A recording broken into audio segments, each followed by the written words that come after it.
This is episode 511 of the Locked On Texas Rangers podcast. I'm doing a crossover today with Javier Reyes of Locked On Padres. We're talking about the Rangers being on the upswing and what it takes to go from zero to contender and teams spending a little earlier than they should, or most teams would expect them to, a position where the Padres have been in. And we also talk about some things to avoid, some potholes, why the Padres kind of fell off the back half of this season. I'll also talk about some former Rangers, give love to you, Darvish, Jurickson Profar, all that and more coming up on this episode of Locked On Rangers. Let's get into it.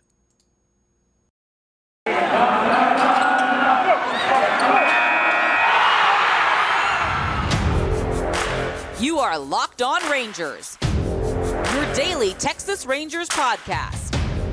Part of the Locked On Podcast Network, your team every day.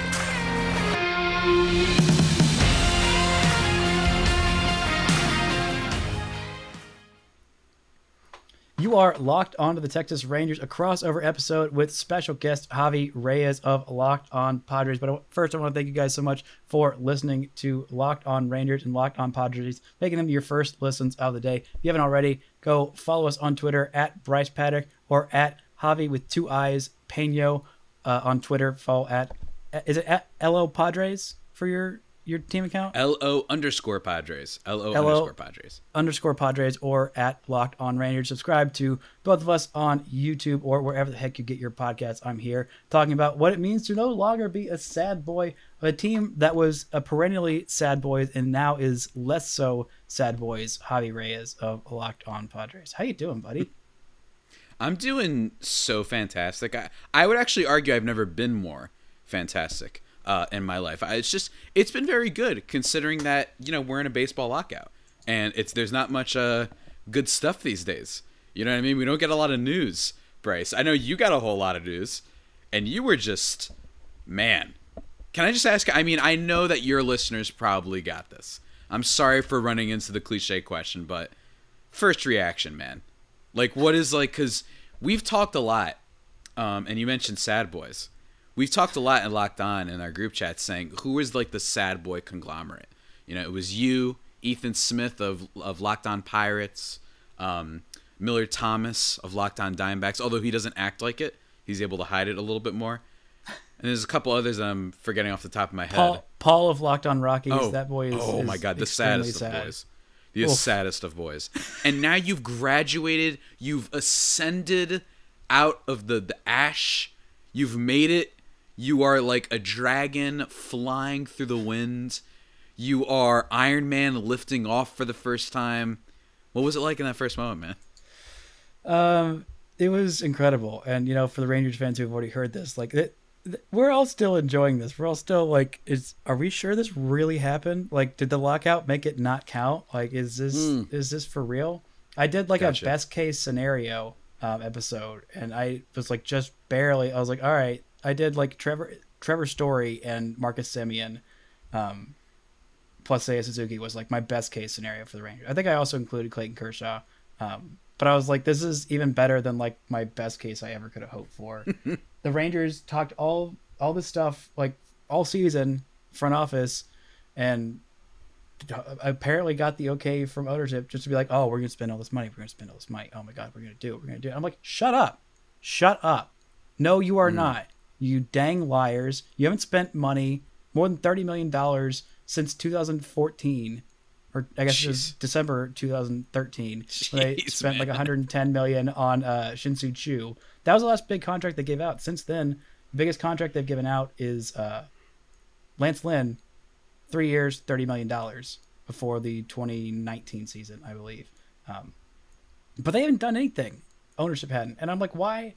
Why would you go and spend all this now? Also, the Rangers aren't going to be good next year now. They're going to be better, significantly better, and going to be a lot of fun, and that's great. But, it doesn't necessarily even make sense in the timeline. Unless you go out and, I don't know, some crazy scenario. You get, Corey Seager and Marcus Semien. Even then, you're still not competitive. But, I don't know. That'd be crazy. There's no way that would happen. And then it happened, and I was oh, my God. I was absolutely floored by just Marcus Semien in general. I'm if that's it, and he's the shortstop next year, great, awesome, very happy, fantastic offseason. And then they go and add John Gray, which was at the top of my list of guys who I wanted pitcher-wise because the Rangers still need pitching help and quite a decent chunk of it. And Cole Calhoun, I was like, all right, fine, whatever. Cool, solid, veteran. They need a lot of help, a lot of bats, and he's a cheap one. Was it? But that wasn't it, sir. Oh, no, that wasn't it. There was also one more thing at the bottom Seeger. of your stocking. There was one more thing at the bottom of the Christmas stocking, and that was Corey Seager for 10 years, $325 million. I forgot exactly what it was, but exactly $325 million. It's a little bit front loaded. There are a couple signing bonuses. It's not like super duper front loaded or anything, but it's still more than anybody else is going to be willing to give. All those poor teams out there that aren't willing to spend big. I know your team's not one of those poor teams. They just extended Fernando Tatis Jr. this stupid big extension. They signed Manny Machado. They went out and actually did things that our teams have found the market inefficiency, actually giving a crap and trying to get good players. It's wild how that works. You know, it's wild to me that other people haven't thought to try that. Yeah, it's a truly wild concept. And I mean, for the Padres' perspective is also like, they were a team that didn't spend money before. At least the Rangers like had a history and whatnot, which you could actually argue makes it more frustrating that they just all of a sudden were like, we're not going to do that anymore. Well, you know what I mean? The Padres, this is new for me. You know, the whole amount of money that they spent. Yeah, and to be fair, like, they didn't spend like a whole crazy amount of money. Like, I don't even remember what Adrian Beltre's contract was, but he was their second option that year. Like, they got him because they didn't want Cliff Lee, and obviously that worked out more perfectly than anyone could ever hoped or dreamed, and that was wonderful. But like, they also gave out money to A-Rod, and that didn't go well. And I look back at that team, and like, people said like, oh, there's nothing around A-Rod. There was still Pudge Rodriguez. There's still Rafael Palmeiro. There's just no pitching. There's just trash pitching. So like, it wasn't that there was literally nowhere there. I kind of get what they were thinking, but like, maybe sign like one or two half decent pitchers, and that might be a competitive team. And that was a team that like literally just made the playoffs 3 times in a 4-year span. So like, I kind of get it. But anyway, like, yeah, it made me frustrated that they weren't spending money, but you could kind of see they were kind of trying to keep themselves afloat in the final years of Adrian Beltre. 2017 they made a game 163, right. And 2018 they tried and just weren't quite there. And 2019 they kind of fluttered around for being good for half a season. They had Hunter Pence doing fun things, Joey Gallo breaking out, but again, both those guys were hurt for the back half of the season. And despite Lance Lynn and Mike Minor both being pretty good, and Danny Santana somehow like having like a 850 OPS season out of nowhere, there was nothing else. So it was like, it's about time. They didn't have the depth in the farm system. It had been gone. You needed to rebuild.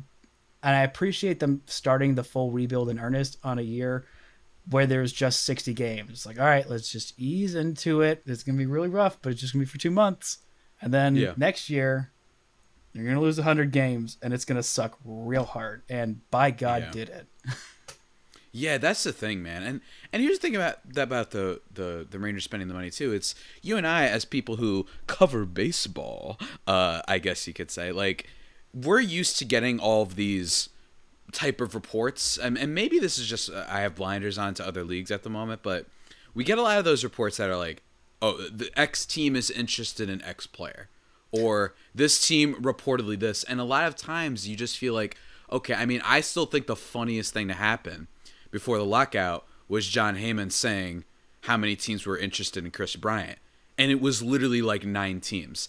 It's like, yeah, like no crap, dude. Like, that's not, I didn't learn literally anything from that. You know what I'm saying? It's not like he said, like, the report was these 9 teams or there was 9 teams interested, and all of a sudden it's gone down to just 3. Report like there was. I just felt like you didn't learn anything there. It's like, okay, so basically anyone that's a contender. You do, but then with the Rangers, I will say you do learn things. You learn that his agent is using him as a mouthpiece. That's what you learn. Yeah, that's what you do learn indeed, and that happens more in baseball. And then with the Rangers, though, we did get that like report that was like Rangers reportedly ready to spend big money, and everyone's like, yeah, okay, cute. Yeah, like, okay. What they mean by that is they'll spend like $50 million or whatever on 2 okay players, and then they'll sell the farm system or whatever. And it's like, no, they were dead serious. Like, they really went out right before the lockout started in that awesome 48-hour, probably a little bit longer than that, 64 or whatever. I was right about 24 plus 48, maybe that's like 72 hours. I think it was right about 48 hours, honestly. It was about it was about like 3:00 ish on Sunday when they figured out that they signed. Actually, it was even. Was it less? I don't know. I don't know what the timeline was, but anyway, it was lots of great holiday stuff. But you know what else is great around the holidays? Besides getting a Corey Seeger in your stocking, getting a Built Bar in your stocking. Oh yes, sir. Thank you for saying it. I was just about to say it, and you took the words right out of my mouth, man. I love them Built Bars, man. Love them. Yeah, Fantastic. You know, if this holiday season you can grab a protein bar that tastes like a candy bar, or even better than a candy bar. Built Bar is filled with so much holiday goodness, rich and decadent in flavor. There's a bazillion different flavors, and it can give you that extra fuel. Wherever you found Built Bar giving you the most fuel, or what's your favorite flavor? Take your pick of one of those two questions. Asking the hard hitting questions here on Locked On Rangers. Absolutely, man. Absolutely. Always asking. I was teeing that up for you. I know. I lagged a little bit because I had to remember what was going on. I got a little confused. Look, I messed up. I looked at my phone for half a second. It happens, folks. It happens. That's but, all right. Mint brownie is my favorite. What about you? Yeah.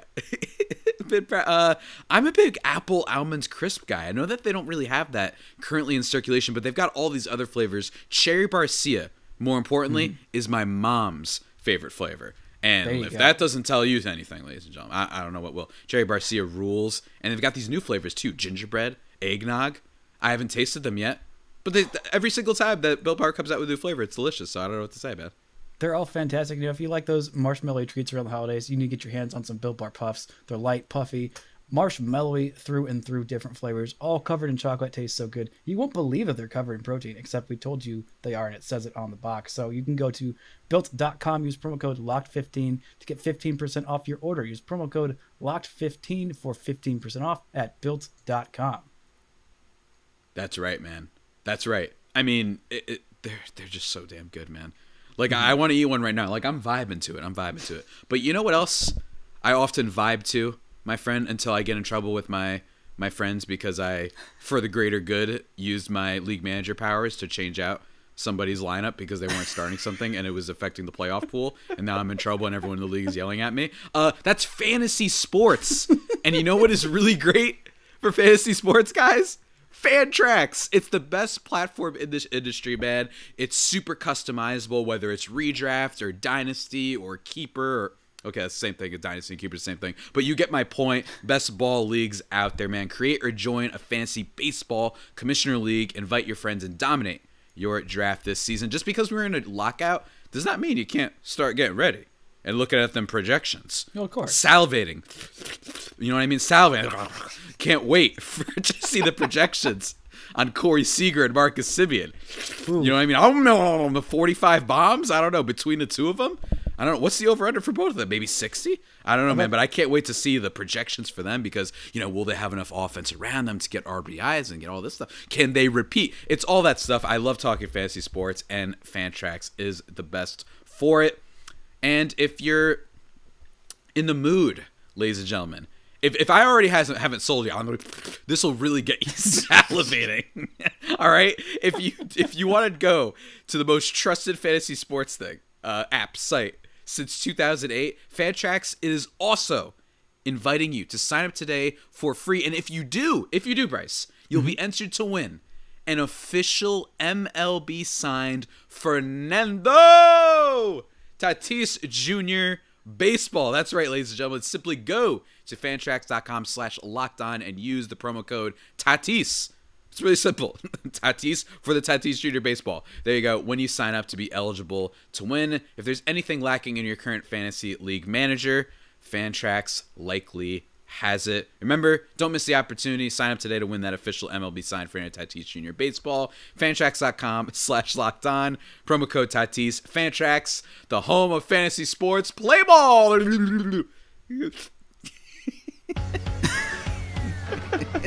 Oh my gosh, your audio and video were like not syncing up. Just like watching your video like catch up to it along with that great commentary. It's just delightful. We're here with the insightful, delightful, the sprite-filled, the frightful Javier Reyes, the frightful. I want to be feared. The frightful. Yeah, I want to be feared.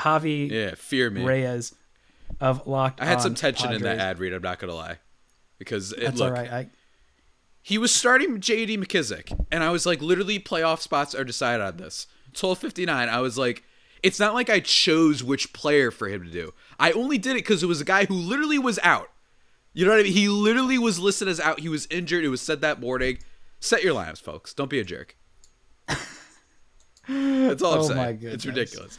And now I'm the villain. Now I'm the villain. So that's all right. You already were. That's all right. But we're talking about Rangers, Padres. We're talking about teams that are on the up and coming. And I feel like I see a lot of 2019 Padres in this Rangers team. There's no Fernando Tatis Jr. in the farm system that's going to come up. And, well, you know, I don't want to doubt Josh Young. I'm not saying that he isn't Fernando Tatis Jr. That's been my whole bit is never saying that Josh Young won't do a thing because he's proven people wrong at every step of the way. The guys are like, oh, I don't know if he's going to hit for power. Like, he's going to hit for power, and he's going to hit bombs, and he's going to play acceptable defense at third base and crush it next year when he's up probably by the start of the season. But anyway, I forgot where I was going with that. But, you know, it's fun to see that, like, up and coming go from that to, I mean, the Rangers and Padres went literally in exact opposite directions in the 2020 season. The Rangers' bottom fell off, and the Padres went from pretty good feisty team, like still actually it still went 70 and 92 that year, the first year that they signed Manny Machado. Obviously they didn't add another guy that was his caliber like the Rangers did, having two guys. And I think, well, this may be even better than the Rangers starting like pitching rotation next year. They had Joey Lucchesi, Eric Lauer, Chris Paddock, Cal Quantrill, Dinelson Lamet in that rotation. The Rangers also don't have a Kirby Yates level guy putting up those kind of stupid numbers. An ERA plus of 3.54 that year in 2019. It's just stupid good. But I'm curious, what all did it take to get from 2019 to 2020? Because I've lost track of when all these many moves the Padres have come to get them to playoff contenders in 2020 and to the playoffs, right. I should say, in 2020, and then very strong playoff contenders in 2021, even though things didn't quite work out quite as well. But yeah, that's okay. I mean, and you know, I'm wearing the friar robe. I'm a friar pretty much. Look, it's a lot to explain, but it starts with just finding the ultimate gem of the generation in Tatis, the James Shield trade that everybody's been saying over and over. Like, that's really where it kind of starts. And in general, like, people, it's not that it gets forgotten now, but it's just kind of, you know, it's worth remembering that the Padres at one point had what many people considered the best farm system in like the history of baseball, or at least in a very long time.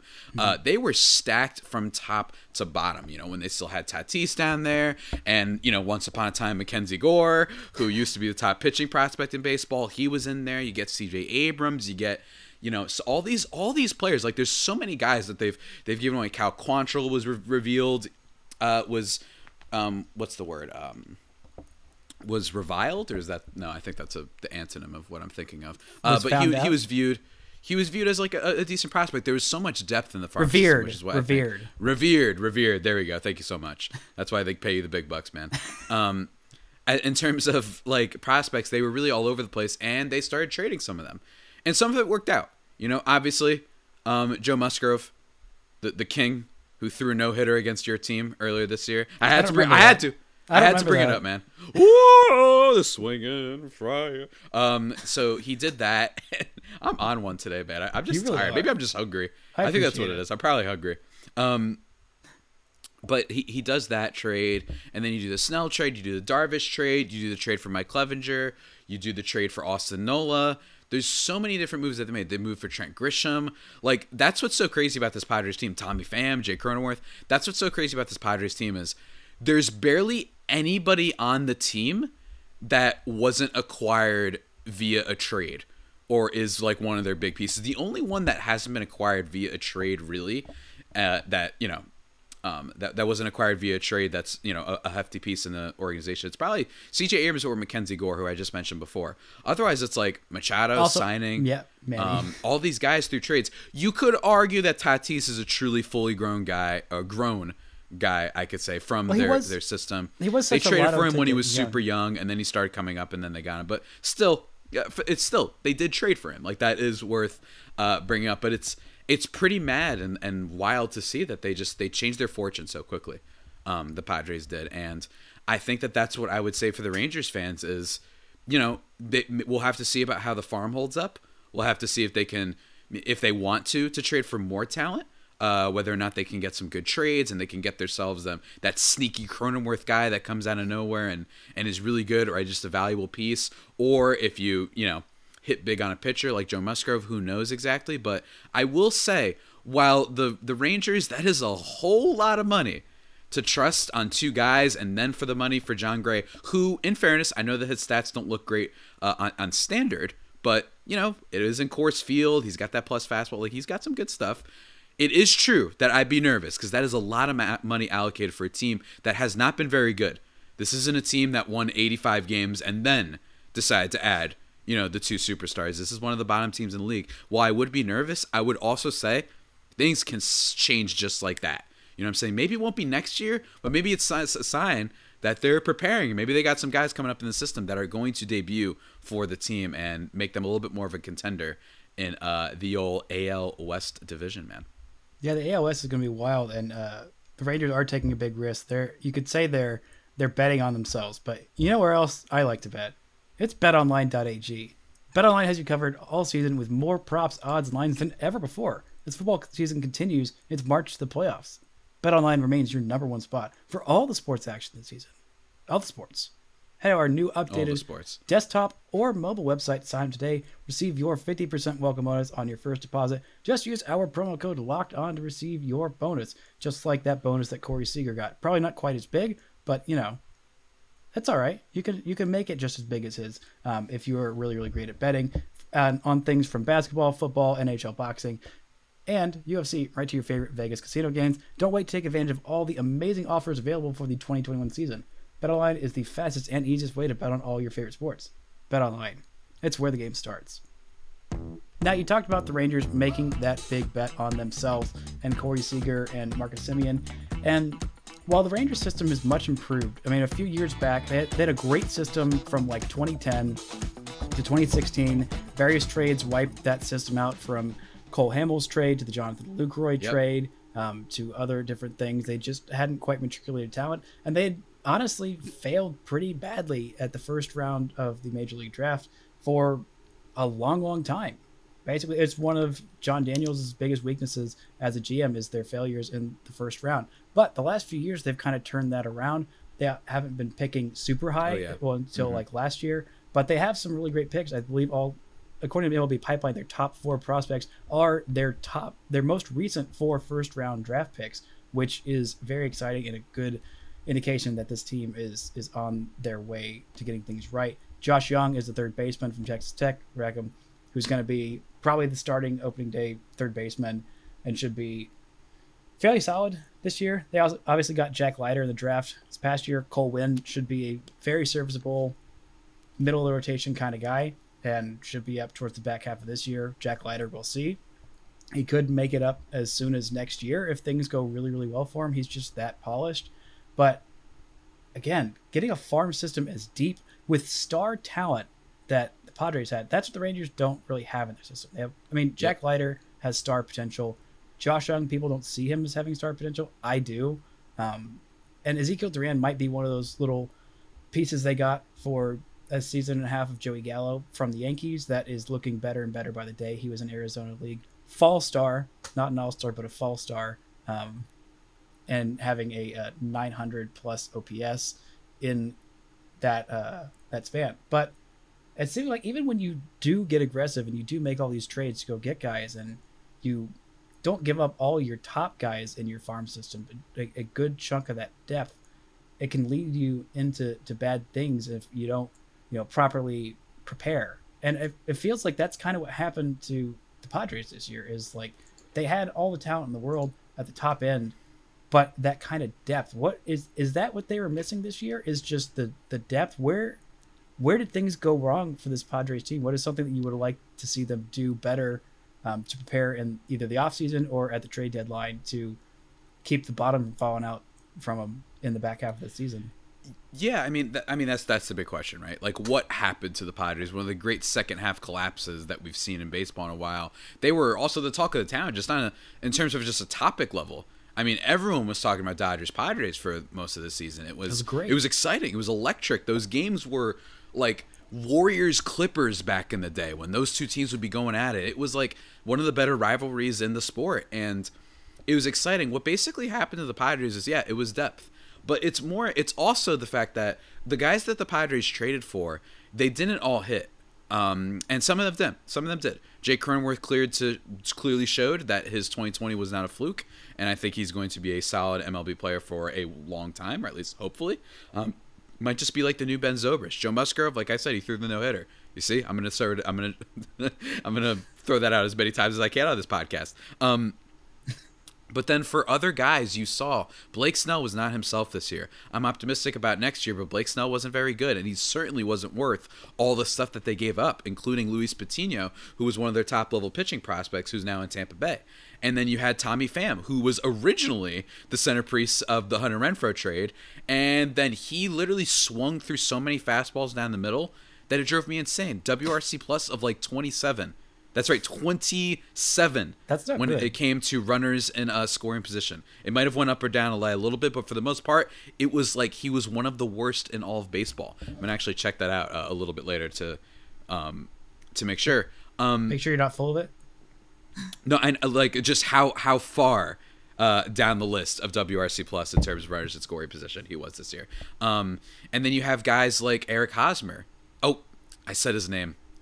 Ah, dang it.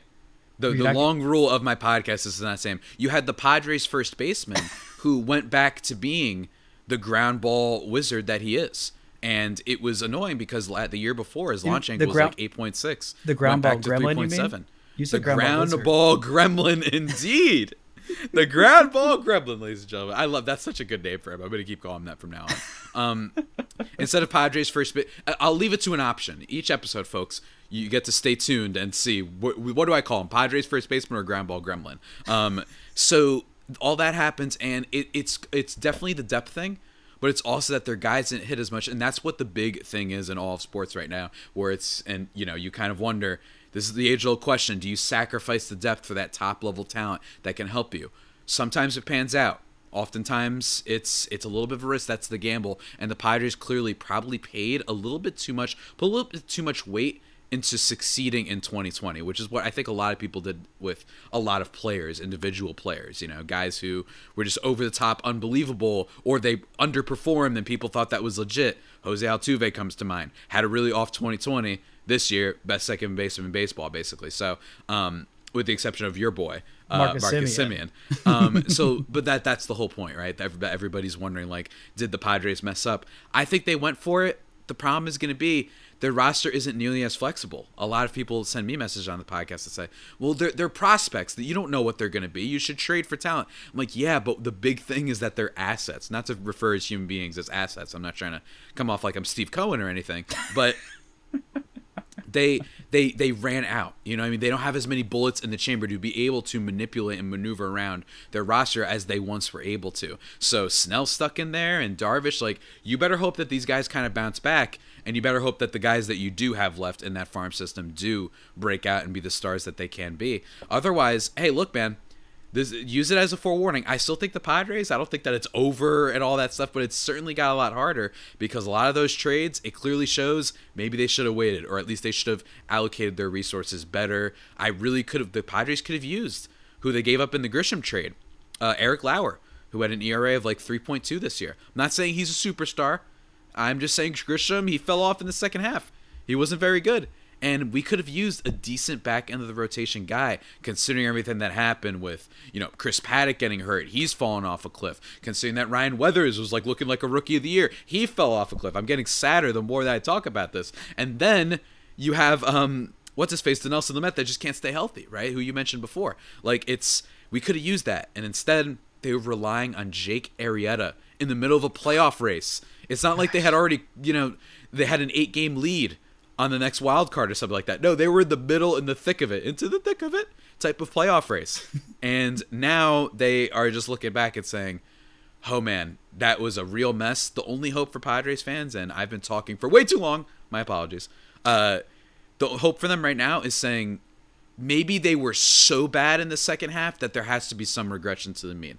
This has to be like an 89 win team. There's just simply too much talent for them to be below 500, which is just insane for me to say out loud. Yeah, I mean, who is it that was out this whole year? The pitcher that you traded for, I can't think of his name. Probably Dinelson Lamet is probably the one that was that was from.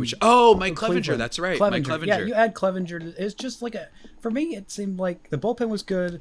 The offense was pretty good. Some guys fell off towards the back half. But you still have like 3 elite offensive options from second base all the way over to third base. And then, whatever you're getting out of the occasional Grisham and Will Myers and ground ball gremlin guy.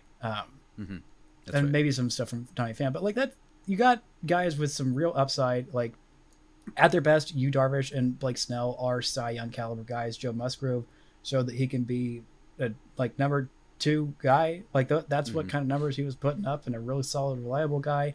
And then if you have Brice Paterik, who doesn't completely fall off a cliff at like the number 5 in your rotation, plus whoever you just said 3 seconds ago, whose name I've already forgotten. Probably Ryan Weathers. No. The one the trade. Mike Clevenger? That's the one. Literally 3 seconds ago, I already forgot him because I'm ADD. It happens, man. It happens. Leave my brain very quickly. Do you miss Yu Darvish at all? How much do you? Tell the people how much you miss Yu Darvish. Oh, I miss Yu Darvish so much. I love that man so much. I literally did like 2 podcasts worth of things to like bring him back in a fake scenario where the Rangers were competing in 2019 and Adrian Beltre hadn't retired yet, and the Rangers won the 2019 World Series. Oh man, how about that? No. Why I said on that podcast, and I'll say it again, why do you need to go to therapy when you can just create fake baseball scenarios that make you happy? Who needs that? But yeah, I feel like this is a nice cautionary tale that like everyone Absolutely. wants things to glow up real quick, and they did glow up real quick for the Padres. And even when you have guys like Fernando Tatis Jr., which the Rangers, like Corey Seager's great, but he's not Fernando Tatis Jr. And Marcus Semion's great. He's not Fernando Tatis Jr. It takes a long time to get out of it, so don't freak out. Is what I'm hearing. If the Rangers have a losing record or are hovering with 500 next year, because it takes patience, and the Rangers did a great first step, but there's still lots of ways to go. Is that what I'm hearing? Yeah, I'd say so. And don't get me wrong, since you guys, one thing about the Padres is a lot of the money was set up to, we didn't even mention, like, part of this transition from the 2019 to 2021, like, they sign Fernando Tatis Jr. to his extension. So you guys have the money aspect. Now, the good news is that hopefully that farm system starts bulking up. But you do have to be careful, because that's one of the things with the Padres is they can't really go out, or at least they could, you know what I mean? They technically could. But in terms of, they already are a top 10 spending team. It's hard to maneuver that roster around when you've got guys like Myers making a decent amount next year. You got the ground ball gremlin. You got Tatis. You got Machado. You got all these guys. You got Darvish and Snell, and it adds up. The Rangers, they're dipping their toes into the part of spending money. The question is, you have the star power. Can you build around them now? Can you do all that without, burying yourself in a situation? You don't want to be an Angels situation. The Padres aren't quite at the Angels level of like, oh my God, we have like Hall of Fame talent on our team, but we can't do much. Like, we can't maneuver around. They aren't in that zone you don't want to be. Like the Phillies is another team. They aren't quite in that zone yet. But if they don't be careful, and if they don't fix things a little bit, and if guys don't perform and bounce back next year, they very well could be, and we'll be looking back at Sports Illustrated cover story from Tom Verducci about the Dodgers versus the Padres being the next great rivalry, and we're all going to be like, wow, yeah, remember that? And I really don't want to think that way, but it's true. Well, the Rangers have done the hard part of getting the stars. The Padres have some stars and a lot of fun potential. This should be fun. I'm hoping for a 2023 Rangers-Padres World Series, in which case I will be very happy. Either Jerks and Profar and Yu Darvish will get their rings, or the Rangers will, and things will be bright and breezy, and we can, I'll bring up the wonderful retrospective about some stupid 3-0 count where Fernando Tatis Jr. swung when he absolutely should have, and was justified in everything that happened there. But thank you guys so much. That's going to do it for this edition of Locked On Rangers and Locked On Padres. That's going to do it for this. And until next time, don't forget to enjoy baseball. Absolutely. Whoop, whoop.